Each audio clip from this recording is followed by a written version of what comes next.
Kedatangan kelompok Yalau tidak diragukan lagi telah menyebabkan pavilion bintang jatuh menjadi luar biasa ramai. Para murid di dalam pavilion bintang jatuh dan bahkan beberapa tetua sangat penasaran dengan kepala pavilion yang hanya ada dalam legenda ini. Pavilion bintang jatuh pada dasarnya dikembangkan oleh Feng Sunze sendiri selama tahun-tahun ini. Meskipun demikian, Feng Sunze juga telah membiarkan tempat kepala pavilion kosong. Dia tidak punya niat untuk duduk di sana. Ini karena dia akhirnya percaya bahwa Yalau cepat atau lambat akan kembali ke pavilion bintang jatuh. Posisi ini adalah sesuatu yang telah dia simpan untuk Yalau. Hari ini akhirnya tiba seperti yang diharapkan. Oleh karena itu, setelah menyelesaikan masalah Xiaoyan, dia mengumpulkan semua murid pavilion bintang jatuh keesokan harinya dan mengumumkan masalah pengembalian posisi kepala pavilion. Masalah semacam ini tidak diragukan lagi, sangat mengejutkan bagi pavilion bintang jatuh. Di masa lalu, pavilion bintang jatuh telah memperlakukan Feng Sunze sebagai pemimpin. Saat ini, pemimpin sejati mereka akan berubah. Para murid di bawah ini secara alami tidak terlalu terbiasa dengan hal itu. Untungnya, cara yang tidak biasa ini tidak berlangsung lama sebelum dipatahkan oleh kegembiraan lainnya. Bahkan generasi muda yang masih muda ini tidak merasa asing dengan nama Yao Zunze. Beberapa tetua yang lebih tua bahkan dipenuhi dengan kegembiraan liar di dalam hati mereka. Mereka sangat berpengalaman dan jelas menyadari seperti apa posisi dan reputasi Yalau saat itu di dataran tengah. Jika seseorang benar-benar membahas tentang reputasi dan statusnya, kemungkinan besar bahkan 3 kepala dari Bell Tower akan sedikit lebih rendah. Dengan orang seperti itu menjadi kepala pavilion, mengapa pavilion bintang jatuh khawatir tidak menjadi kuat?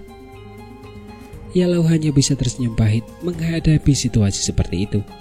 Namun kali ini dia tidak menolak apapun. Setelah mengalami hal-hal yang telah terjadi selama bertahun-tahun, dia juga mengerti bahwa kecuali kekuatan seseorang begitu besar hingga tidak ada yang mampu melawannya, pada akhirnya akan ada kesenjangan yang cukup besar antara seseorang dan suatu faksi. Saat itu, dia berada pada posisi yang kurang menguntungkan karena terlalu bebas dan tidak terkekang. Oleh karena itu, dia akhirnya diserang dengan kejam oleh aula jiwa setelah yang terakhir menemukan kesempatan. Karena ia memiliki kesempatan untuk melakukan semuanya lagi, ia tentu saja tidak ingin melihat masalah ini terulang kembali. Selain itu, Xiaoyan pasti akan berhadapan langsung dengan aula jiwa jika ia ingin menyelamatkan ayahnya.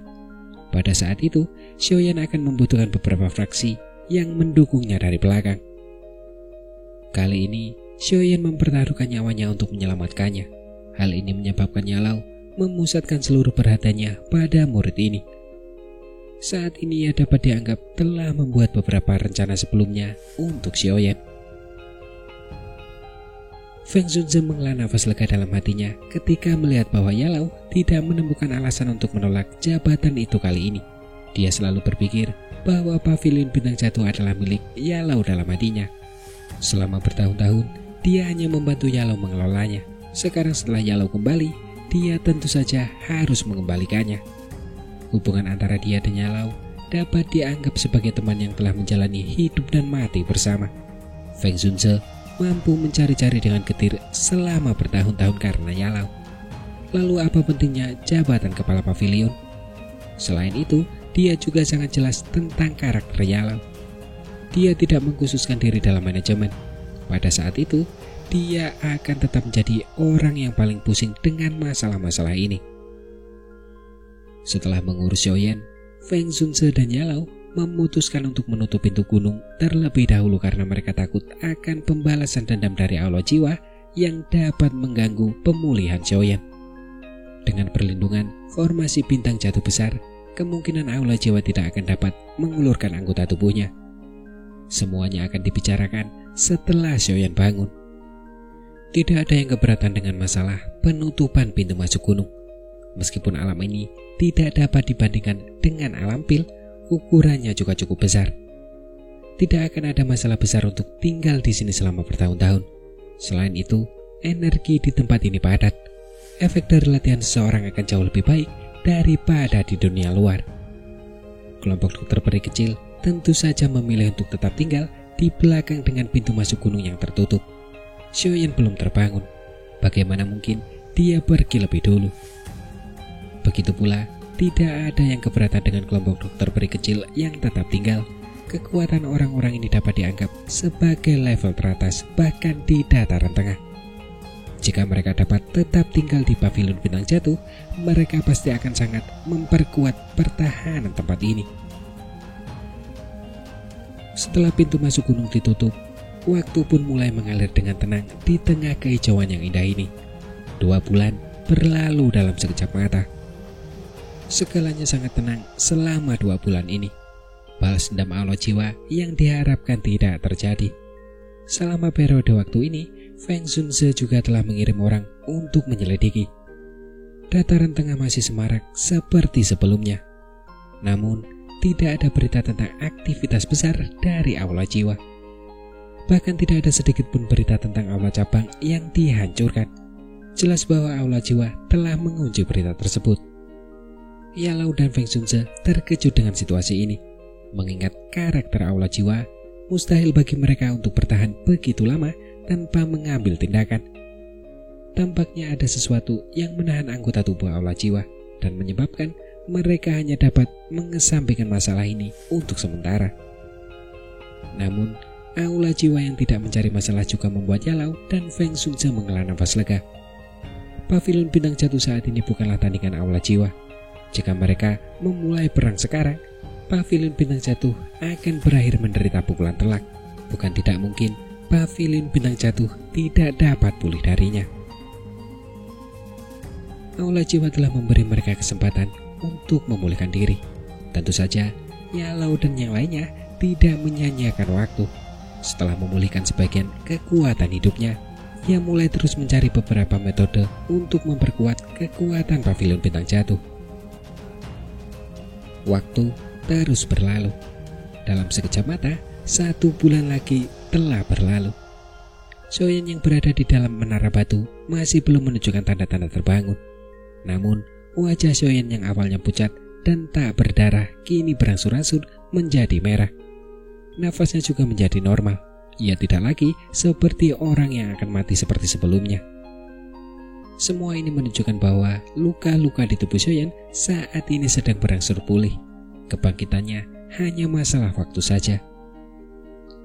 Selama 1 bulan ini, kelompok dokter peri kecil juga mengambil posisi tetua di pavilion bintang jatuh setelah Feng Xunze dengan susah payah mengundang mereka.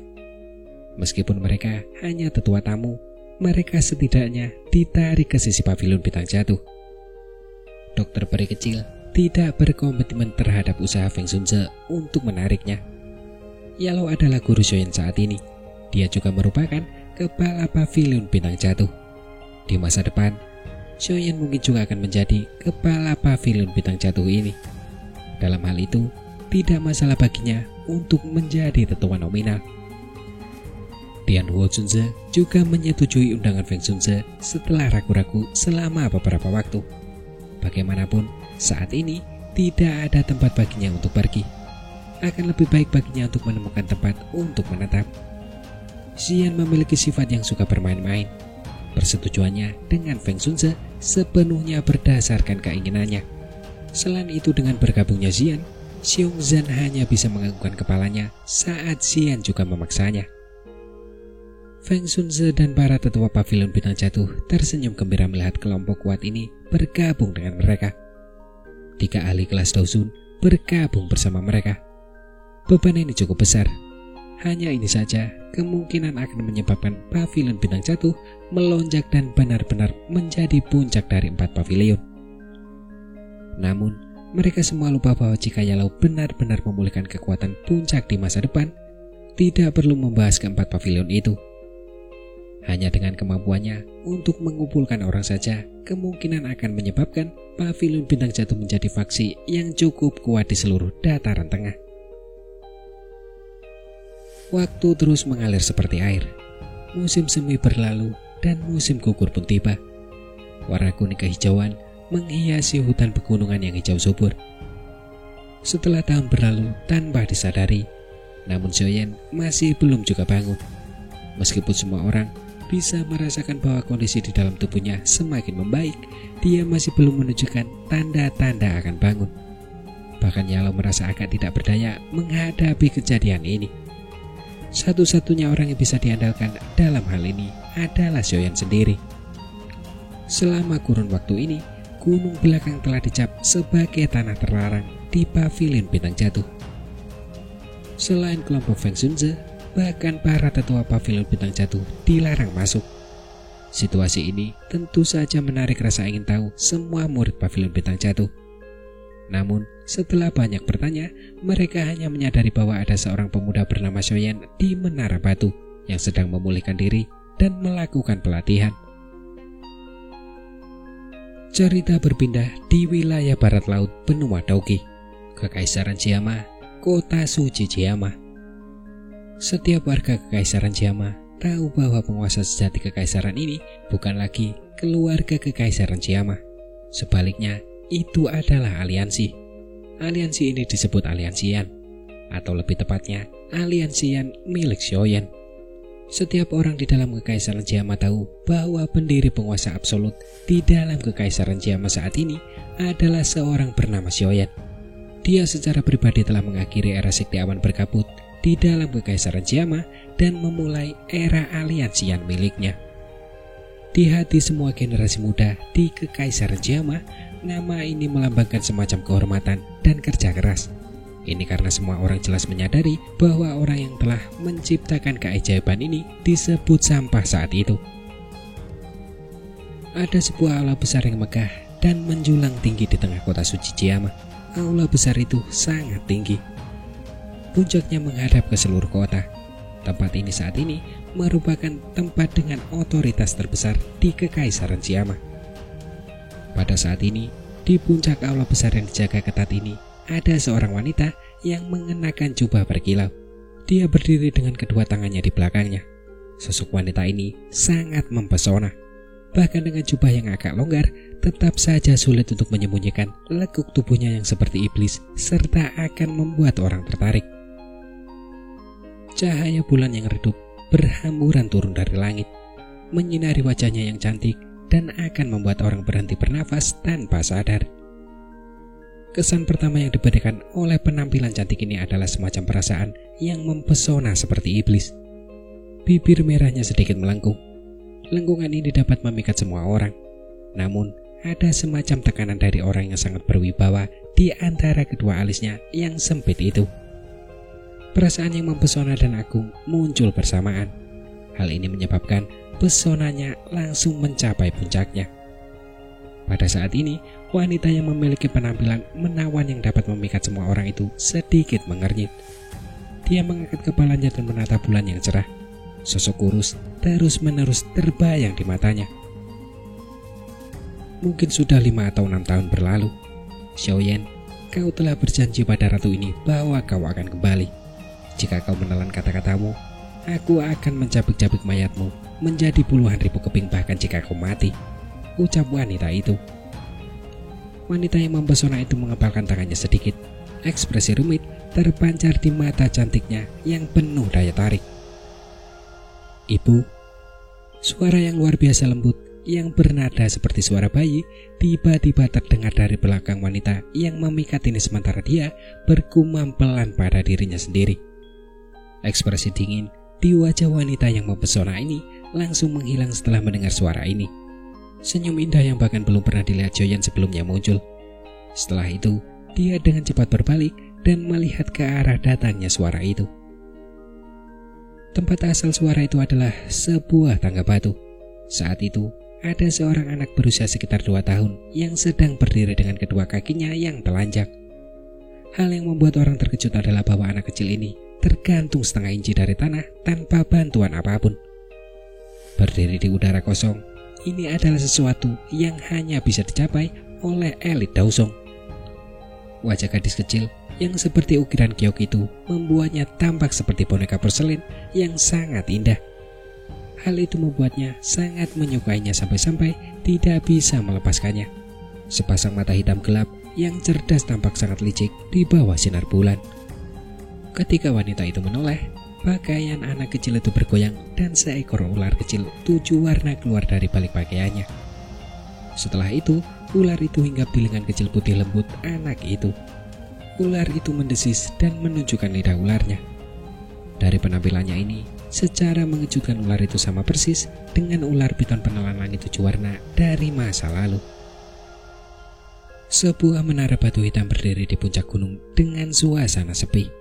Rumput liar tumbuh di sekeliling menara batu. Rumput ini seolah melambangkan perubahan waktu.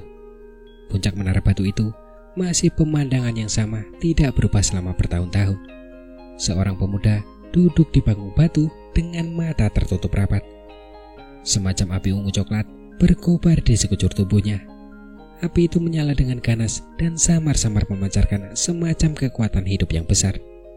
Mata dokter peri kecil terkejut saat dia melihat pemuda di dalam api dari sisi panggung batu. Butuh waktu lama sebelum dia mendesah pelan. "Sudah setahun, apakah kamu belum bangun?" gumam dokter peri kecil. Dokter peri kecil bergumam pelan pada dirinya sendiri. Setahun penuh berlalu sejak Xiaoyan dipindahkan ke tempat ini saat itu. Pavilion Bintang Jatuh tiba-tiba menguat dengan cepat selama tahun-tahun ini. Namun Xiaoyan yang paling dikhawatirkan dokter peri kecil tidak terbangun dari keadaan tidak sadarnya karena memulihkan diri. Awalnya Yalau dan yang lainnya hanya mengira bahwa itu karena luka Xiaoyan yang terlalu serius. Namun pemikiran seperti itu akhirnya ditinggalkan setelah Xiaoyan tidak sadarkan diri selama lebih dari setengah tahun. Ini karena mereka dapat merasakan bahwa luka-luka di tubuh Xiaoyan saat ini telah pulih sepenuhnya. Situasi di dalam tubuhnya bahkan lebih baik daripada puncaknya sebelumnya. Bahkan Yalau tidak dapat memahami mengapa Xiaoyan terus tidak sadarkan diri meskipun telah pulih sepenuhnya. Meskipun hati mereka gelisah menghadapi situasi seperti itu, mereka tidak dapat berbuat apa-apa. Untungnya tidak ada di antara mereka yang gegabah. Oleh karena itu, tidak seorang pun yang memiliki dorongan untuk menarik Xiaoyan dengan paksa dari keadaan pingsannya. 1 tahun berlalu begitu saja bagaikan pasir di antara jari-jari seseorang, sementara semua orang menunggu tanpa daya. Pada saat ini, dokter peri kecil menatap sosok manusia yang tampaknya telah berubah menjadi batu di dalam menara batu. Ekspresi kesedihan melintas di matanya. Dia dengan lembut menggelengkan kepalanya dan berkata dengan lembut, "Bahkan jika itu untuk Sun Er dan anak dalam kandungan Cailin, kamu tidak boleh terus tidur seperti ini," gumam dokter peri kecil. Kata-kata ini tidak langsung memberikan efek apapun. Dokter peri kecil hanya bisa mendesah kecewa. Dia baru saja akan berbalik ketika tubuh indahnya tiba-tiba menegang. Pada saat itu, dia jelas melihat jari Xiaoyan sedikit bergetar. Getaran semacam ini mungkin sangat kecil, tetapi dokter peri kecil pasti tidak akan salah mengingat penglihatannya. Sejumlah besar murid Pavilion Bintang Jatuh saat ini berkumpul di tempat latihan dekat gunung belakang untuk latihan harian mereka. Sosok hijau berdiri dengan kedua tangan di belakang punggungnya di tengah-tengah lapangan. Wajahnya agak tegas dan cantik. Muking Luan saat ini agak kagum padanya jika dibandingkan dengan masa lalu. Mata indah Muking Luan memandang sekeliling. Ia hanya mengangguk sedikit ketika melihat semua murid-murid nampak sangat bersungguh-sungguh dengan latihan mereka. Seketika matanya beralih ke gunung belakang. Ia dapat melihat dengan jelas menara batu hitam di sana. Muking Luan sedikit linglung saat matanya menatap menara batu. Setahun yang lalu, Xiaoyan telah bertukar pukulan dengan Dausun Bintang 5 dan telah mematahkan lengan lawannya. Hasil pertempuran ini masih membuatnya merasa terkejut bahkan ketika dia mengingatnya sekarang. Namun harga dari hasil pertempuran yang mengejutkan seperti itu juga cukup besar. Bahkan telah mencapai titik yang tidak dapat diterima oleh orang-orang biasa. Gunung belakang sudah ditutup selama setahun. Kakak senior, apakah kau tahu kapan akan dibuka lagi? Muking Luan tersadar ketika mendengar suara lembut yang muncul di belakangnya. Dia menoleh dan melihat. Ternyata itu adalah beberapa murid muda yang memiliki reputasi cukup hebat di Pavilion Bintang Jatuh. Dia langsung tersenyum, menggelengkan kepalanya lalu menjawab, "Kemungkinan besar bahkan guru tidak mengetahui masalah ini," ucap Muking Luan. Kudengar seorang senior bernama Xiaoyan sedang berlatih di Menara Batu. Kabarnya, dia adalah murid langsung dari kepala pavilion. Ucap seorang murid perempuan bertanya dengan suara lembut dan agak penasaran. Namun masa pelatihan ini agak terlalu lama. Sudah setahun berlalu, tetapi kita belum pernah mendengar sedikit pun aktivitas di Menara Batu. Mungkinkah? Ucap seseorang berbicara dengan ragu-ragu. Baiklah, jangan bahas hal-hal seperti itu lagi. Muking Luan mengernyitkan alisnya sedikit dan berkata. Semua orang buru-buru menghentikan diskusi mereka setelah melihat Muking Luan mengerutkan kening. Tampaknya yang terakhir memiliki prestis dan otoritas yang cukup tinggi di pavilion bintang jatuh ini. Akhir-akhir ini, banyak tetua yang pergi karena beberapa hal. Kalian semua tidak boleh memanfaatkan kesempatan ini untuk bermalas-malasan. Jika kalian gagal lulus ujian akhir tahun, kalian akan menanggung akibatnya, tegur Muking Luan. Kakak senior, kamu bisa tenang. Selain itu, aku baru-baru ini mendengar bahwa tampaknya ada beberapa peninggalan kuno yang muncul di pegunungan 10.000 besar di perbatasan wilayah selatan dataran tengah. Mungkinkah para tetua telah pergi karena masalah ini? Seorang pemuda yang tampak cukup cerdas bertanya dengan rasa ingin tahu. Mungkin saja itu sedikit berhubungan. Peninggalan kuno ini bukan hal biasa. Kelompok-kelompok yang memiliki beberapa kemampuan di dataran tengah bermaksud untuk mengganggunya. Namun, 10.000 gunung besar berada di dalam wilayah binatang buas. Itu adalah wilayah suku binatang buas ajaib. Orang-orang tua yang cerdik itu pasti tidak akan senang berbagi peninggalan kuno ini dengan orang lain. Karena itu, sejumlah pertempuran akan terjadi ketika saatnya tiba. Ucap Muking Luan berbicara tanpa menyembunyikan apapun karena mereka semua adalah murid inti dari pavilion bintang jatuh. Sisa-sisa kuno. Ada desas-desus bahwa keterampilan kelas Tian bahkan telah muncul. Siapapun yang bisa mendapatkannya pasti sangat beruntung. Kelas Tian, aku belum pernah melihat Cigeldou setingkat ini sepanjang hidupku. Ucap para murid saling berbicara satu sama lain. Jangan berhayal, harta karun seperti itu akan menjadi masalah di tangan siapapun. Jika seseorang tidak memiliki kemampuan, dia tidak hanya tidak akan mampu menjaga harta karun itu, tetapi juga akan berakhir dengan masalah. Ucap Muking Luan memutar matanya dan berkata. Semua orang tertawa saat mendengar kata-kata Muking Luan ini.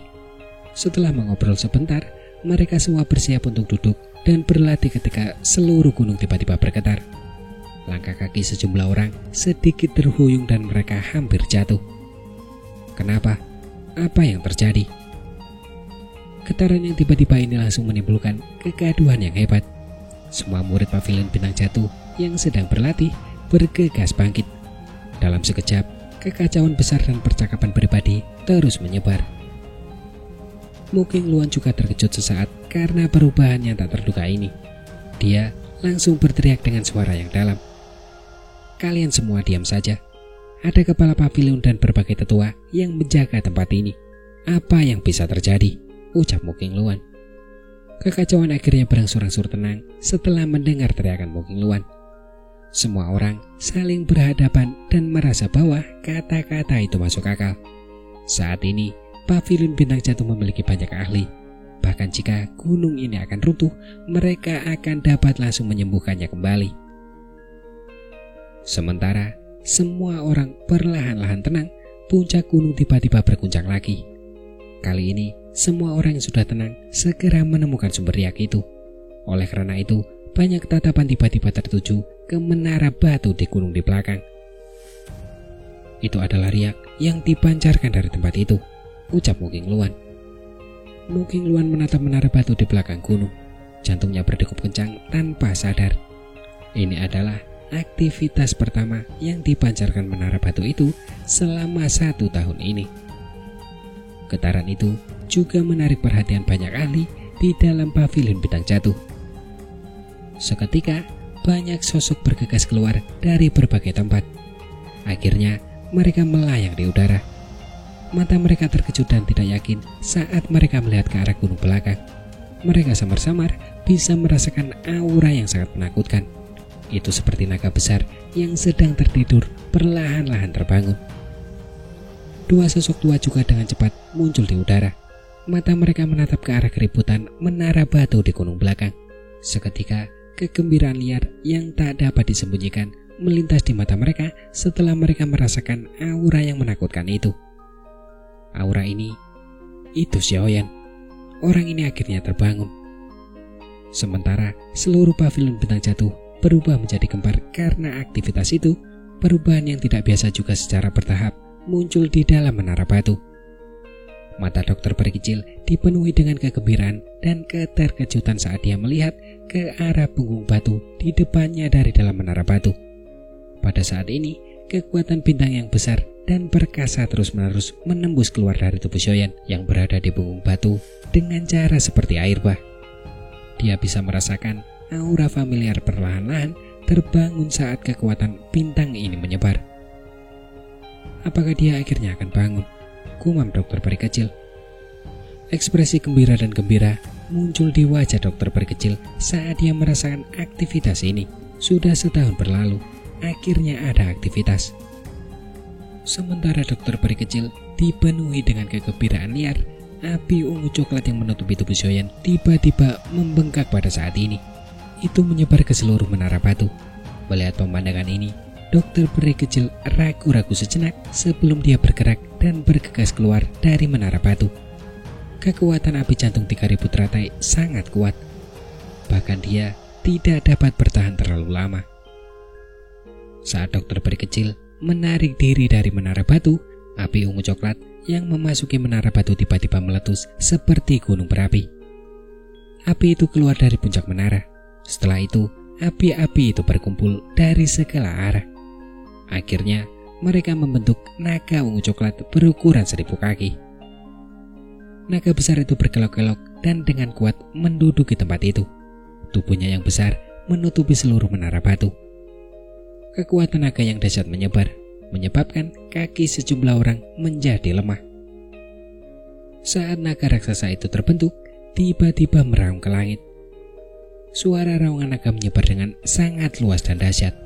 Seketika, semua orang melihat langit berubah bentuk. Pilar cahaya bintang yang hampir setinggi 1000 kaki berkumpul dari langit malam di dunia luar. Setelah itu, pilar itu menembus penghalang spasial dan mendarat dengan keras di tubuh naga besar yang berkelok-kelok itu. Kekuatan bintang yang besar dan dahsyat ini mendarat sempurna di tubuh naga raksasa itu.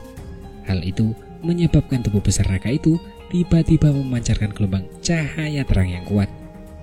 Tak lama kemudian, aura besar dan dahsyat menyebar seperti banjir. Cahaya melesat ke segala arah, menyebabkan mata banyak orang terpejam. Sesaat kemudian, mereka akhirnya membuka mata. Setelah itu, mereka melihat sosok kurus perlahan muncul di kepala naga besar yang berkelok-kelok itu. Aura yang luas dan kuat merembes keluar dari dalam tubuh orang ini. Aura ini Daozun. Ekspresi muka Ying Luan langsung menjadi tercengang saat dia merasakan kekuatan aura yang luas dan perkasa ini. Sesaat kemudian, dia menghirup udara dalam-dalam. Suaranya sedikit bergetar saat dia bergumam. Naga raksasa itu berlama-lama di atas langit. Naga yang besar dan perkasa itu menyebar ke seluruh tempat ini. Di bawah tekanan naga yang kuat ini, bahkan ekspresi beberapa tetua pavilion bintang jatuh sedikit berubah. Sosok-sosok yang tergantung di langit tidak dapat menahan diri untuk tidak turun secara signifikan. Apakah ini pelatihan senior di dalam menara batu? Kekuatan yang mengerikan. Aura seperti ini, tidak ada tetua di pavilion yang bisa menandinginya. Aura ini seharusnya sudah mencapai tingkat Daozun. Sungguh tidak masuk akal. Senior ini seumuran dengan kita, namun dia tiba-tiba mencapai tahap ini. Gelombang demi gelombang percakapan pribadi terdengar di gunung setelah merasakan aura yang luas dan dahsyat yang meresap di langit. Orang masih bisa mendengar nada terkejut dalam suara-suara ini. Jelas, ini adalah pertama kalinya mereka bertemu dengan seorang elit muda Daozun. Orang-orang ini memiliki bakat yang cukup hebat untuk menjadi murid pavilion bintang jatuh. Tulang-tulang mereka memiliki sedikit harga diri. Namun, harga diri seperti itu tampaknya tidak ada nilainya di hadapan senior bernama Xiaoyan ini. Orang ini dia benar-benar sedikit menakutkan. Dia benar-benar berhasil menembus kelas Dawson, ucap Mu Qingluan. Keterkejutan di wajah Mu Qingluan berlanjut sesaat sebelum dia perlahan-lahan memulihkan ketenangannya. Tawa Gedir terdengar. Hatinya juga cukup rumit.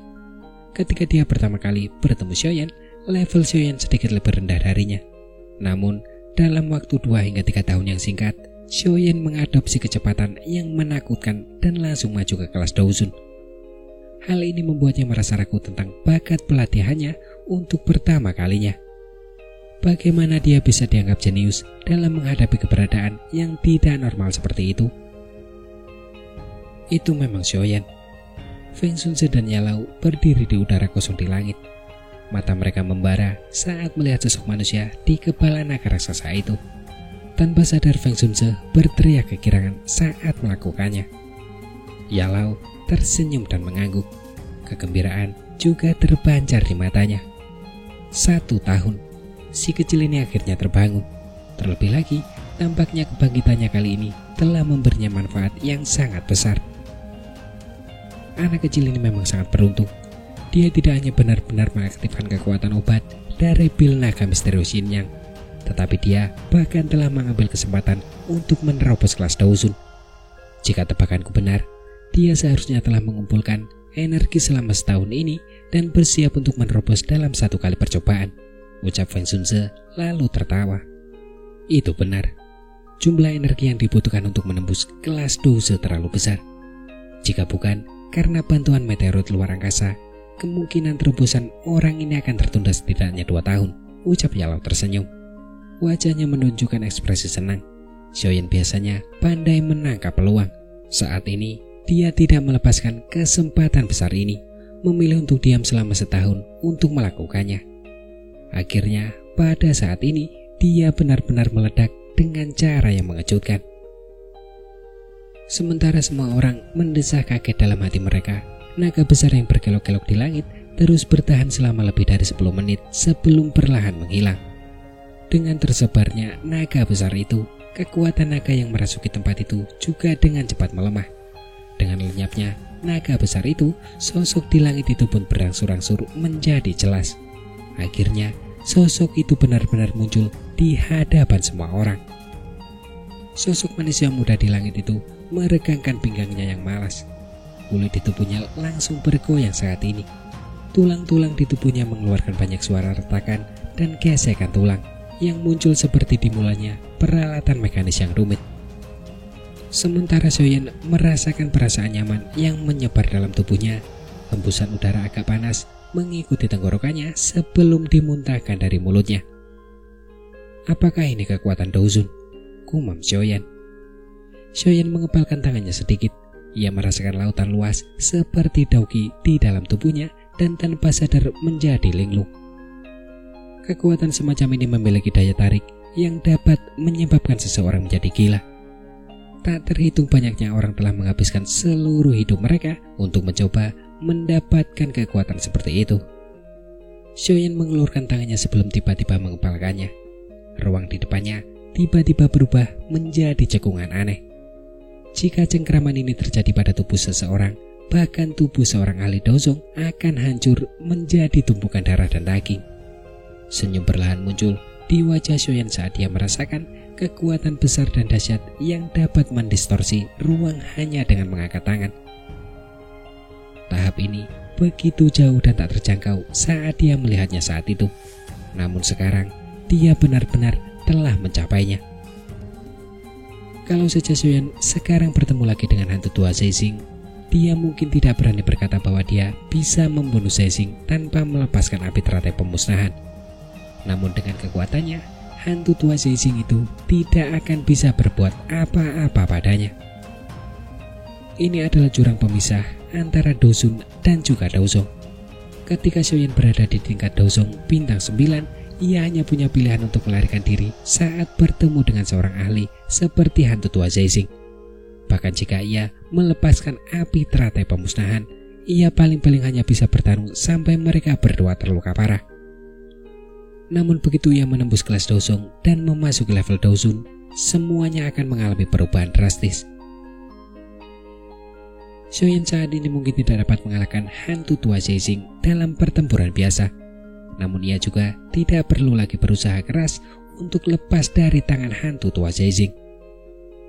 Hantu tua Zexing, hutang ini akan ada saatnya kau harus membayarnya, gumam Xiaoyan.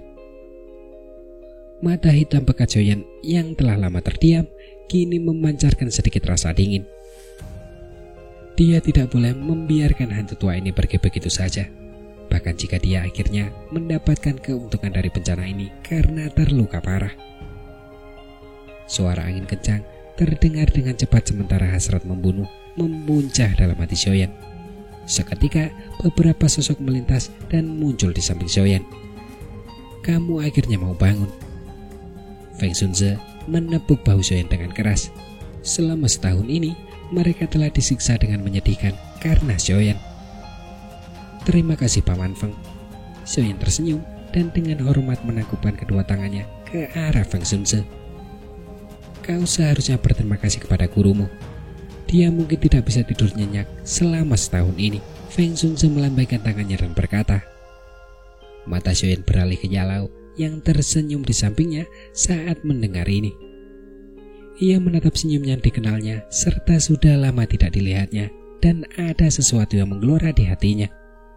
Untuk sesaat, ia sebenarnya tidak tahu apa yang harus ia katakan.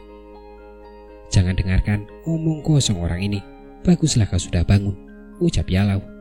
Bahkan dengan ketenangan Yalau, hatinya tanpa sadar menjadi emosional saat dia berbicara ketika dia melihat wajah yang tampak jauh lebih dewasa dibandingkan sebelumnya. Mata Xiaoyan sedikit merah saat dia melihat Yalau yang tertawa.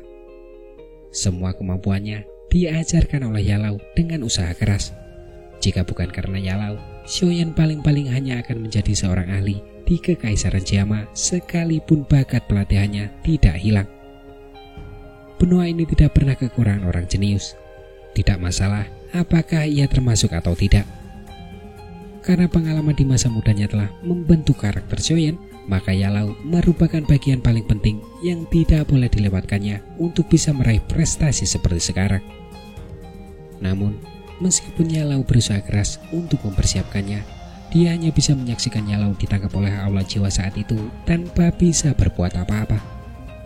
Perasaan tidak berdaya seperti ini adalah bentuk penyiksaan yang paling menyiksa. Baiklah, anak kecil, tidak perlu memikirkan masalah-masa lalu. Kecepatan pertumbuhanmu telah melampaui harapanku. Sepertinya tindakan aula jiwa menangkapku akhirnya membantumu, ucap Yalau menepuk Xiaoyan dengan lembut dan tertawa. Xiaoyan juga tersenyum saat mendengar ini. Meskipun kata-kata ini agak seperti lelucon, tetapi memang ada benarnya. Sejak Yalau ditangkap oleh aula jiwa, motivasi Xiaoyan untuk berlatih menjadi sangat kuat. Itu juga karena motivasi latihan seperti inilah yang memungkinkan kekuatan Xiaoyan melonjak dalam beberapa tahun yang singkat. Guru, saat ini aku telah menelan 3 jenis api surgawi dan sudah memiliki kemampuan yang cukup untuk membantumu memurnikan tubuh, ucap Xiaoyan. Xiaoyan dengan cepat menenangkan emosi di dalam hatinya. Dia melirik tubuh Yalau yang agak ilusi sebelum berbicara dengan cemas. Hati Yalau dipenuhi dengan perasaan hangat dan senang saat melihat keinginan cemas di wajah Xiaoyan. Langit pernah membuatnya buta sekali. Untungnya, langit tidak mengizinkannya buta untuk kedua kalinya. Masalah pemurnian tubuh bukanlah hal yang mendesak. Meskipun nyawa Youchen tidak dalam bahaya ketika ia jatuh ke tangan aula jiwa kali ini, ia telah kehilangan cukup banyak esensi ki spiritual. Sebelum memurnikan tubuh, kita harus terlebih dahulu mengisi kembali esensi ki spiritual yang hilang. Jika tidak, bahkan jika ia memperoleh tubuh fisik, kekuatannya tidak akan meningkat. Feng Shunze di sampingnya menggelengkan kepalanya dan berkata setelah mendengar ini. Esensi ki spiritual, ucap Xiaoyan terkejut. Ada istilah lain untuk esensi ki spiritual, itu juga disebut esensi kekuatan spiritual. Aula jiwa telah menangkap roh-roh itu karena mereka ingin menghilangkan esensi spiritual ini dari tubuh mereka. Ki spiritual semacam ini adalah kehidupan jiwa. Begitu ki spiritual hilang, itu akan menyebabkan kerusakan besar pada jiwa, ucap Feng Shunze menjelaskan. Ekspresi Xiaoyan langsung berubah setelah mendengar ini. Dia teringat rantai yang melilit semua jiwa. Benda ini sebenarnya digunakan untuk menyerap ki spiritual. Bagaimana kita bisa mengisi kembali ki spiritual? Tanya Xiaoyan. Saat ini semuanya sudah dipersiapkan. Dia harus memenuhi satu-satunya keinginan Nyalau dengan cara apapun. Ki spiritual adalah fondasi jiwa, sangat sulit diubah oleh kekuatan eksternal. Feng Zunze merenung sejenak dan menjawab, namun ada dua hal unik di dunia ini yang memiliki efek misterius untuk memperbaiki ki spiritual, ucap Feng Zunze. Apa dua hal itu? Xiaoyan bertanya dengan cepat. Buah bayi jiwa dan jamur surgawi naga spiritual. Feng Zunze menjawab dengan perlahan. Selama kita bisa mendapatkan salah satu dari keduanya, kita akan bisa mengisi kembali ki spiritual yang telah hilang dari Yaochen. Sayangnya, kelangkaan kedua jenis benda misterius ini lebih unggul dalam segala hal jika dibandingkan dengan api surgawi. Aku hanya pernah membaca tentangnya di beberapa buku kuno. Selama 1 tahun kau tak sadarkan diri, aku sudah mengirim para ahli dari Pavilion Bintang Jatuh untuk mencari informasi tentang dua jenis benda misterius ini. Namun, kata-katanya terhenti dan Feng Zunze merasa tak berdaya. Feng Zunze menggelengkan kepalanya dan mendesah pelan ketika berbicara sampai di sini. Hati Xiaoyan tanpa sadar tenggelam saat mendengar ini. Tidak disangka bahwa beberapa kejadian tak terduga telah terjadi sekarang setelah mereka sebelumnya siap. Aula jiwa terkutuk, gumam Xiaoyan. Xiaoyan menggertakkan giginya. Jika Yalau tidak mampu mengisi kembali ke spiritualnya, bukankah itu berarti dia tidak akan pernah bisa memiliki tubuh? Apakah benar-benar tidak ada solusi lain? Ucap Xiaoyan berbicara dengan agak enggan. Feng Zunze terdiam. Tangan Xiaoyan tanpa sadar terkepal erat ketika dia melihat ekspresi Feng Zunze ini. Sementara beberapa dari mereka terdiam, seorang tetua di samping ragu-ragu sejenak sebelum tiba-tiba berbicara dengan lembut. Kepala Pavilion Feng, buah bayi jiwa, salah satu dari dua benda misterius yang kamu sebutkan, dikabarkan bahwa benda itu ada di reruntuhan kuno, serta menyebabkan keributan baru-baru ini.